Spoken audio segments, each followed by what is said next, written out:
نحمده ونصلي على رسوله الكريم أما بعد فأعوذ بالله من الشيطان الرجيم بسم الله الرحمن الرحيم هل يستوي الذين يعلمون والذين لا يعلمون صدق الله العظيم حضرت حکم صاحبان معزز اساتذہ کرام اور صحابہ رضوان تعلیم نجات کی طرف تعلیم نسواں کو بھی شریعت اسلامیہ میں غیر معمولی اہمیت حاصل ہے، اس لیے کہ جہاں بھی شریعت نے تعلیم کا مطالبہ کیا ہے تو ایسا اسلوب اور عمومی بیان اختیار کیا ہے جو دونوں صنفوں کو شامل ہے۔ چنانچہ ارشاد باری ہے هل يستوي الذين يعلمون والذين لا يعلمون، وفي روایت او مسلمۃ کہ طلب علم جس طرح مرد کے لیے ضروری اور فرض ہے اسی طریقے سے عورتوں کے لیے بھی ضروری اور فرض ہے۔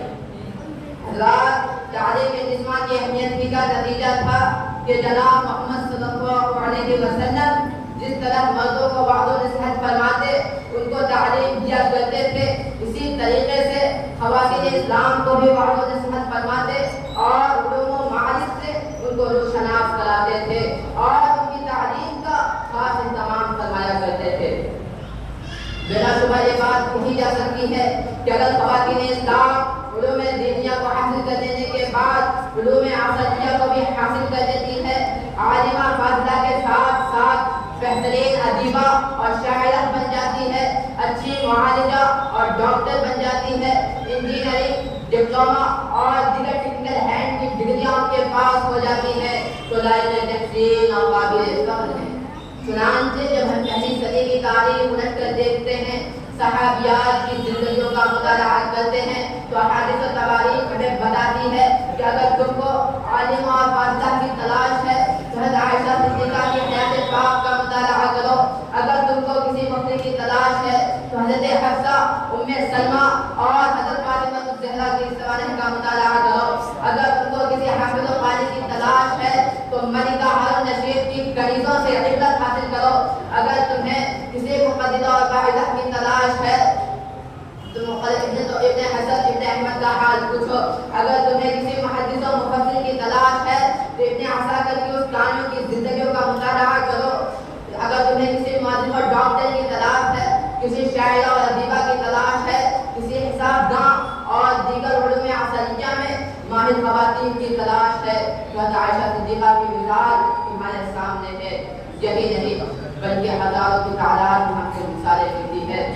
جاگران ملت اسلامیہ آج کے ترقی یافتہ اور مادیت کے دور میں بھی حصول تعلیم کا یہ مطلب تبدیل نہیں کہ آپ ان کو پوری آزادی دی جائے گی، جب جس وقت اور جہاں چاہے بے محال ملک کی طرف گھومے، علوم دینیہ اور علوم عصریہ کے حصول کے لیے من مانے ادارے کا انتخاب کرے، اسکولوں، کالجوں اور یونیورسٹیوں کی سیر کرے۔ حضرات، اس نازک اور متعدد دور میں ہرگز ان کو اتنی زیادہ نہیں دی جائے گی، ان اسکولوں، کالجوں اور یونیورسٹیوں میں داخل ہونے کی ہرگز اجازت نہیں دی جائے گی جہاں خالص مغربی تہذیب کی آبیاری ہو رہی ہو، مغربیت سے متاثر وہاں کا نصاب تعلیم ہو، اسلامی کلچر کا نام و نشان نہ ہو، اسلامی تہذیب و تمدن کی دھجیاں اڑائی جا رہی ہو، آزادانہ اختلاط اور ننگے پن سے شہوانی جذبات کو ابھارا جاتا ہو، مرد و عورت کے درمیان ناجائز جنسی تعلقات کو فروغ دیا جاتا ہو، بلکہ نوبت تو یہاں تک آ گئی ہے کہ اسلام مخالف نعرے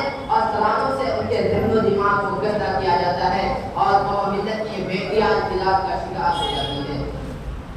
میرے عزیز بھائیوں اور بہنوں، ان ہرے ہرے باغات کی لالچ میں مت آؤ، مال و دولت کا حص مت رکھو، بلکہ اپنی عزت و عظمت کو پہچانو، اپنے وفا و بردری کی حفاظت کرو، اسلامی تعلیمات سے اپنے سینوں کو معمور کر دو، کیونکہ کل قیامت کے دن تم سے یہی پوچھا جائے گا،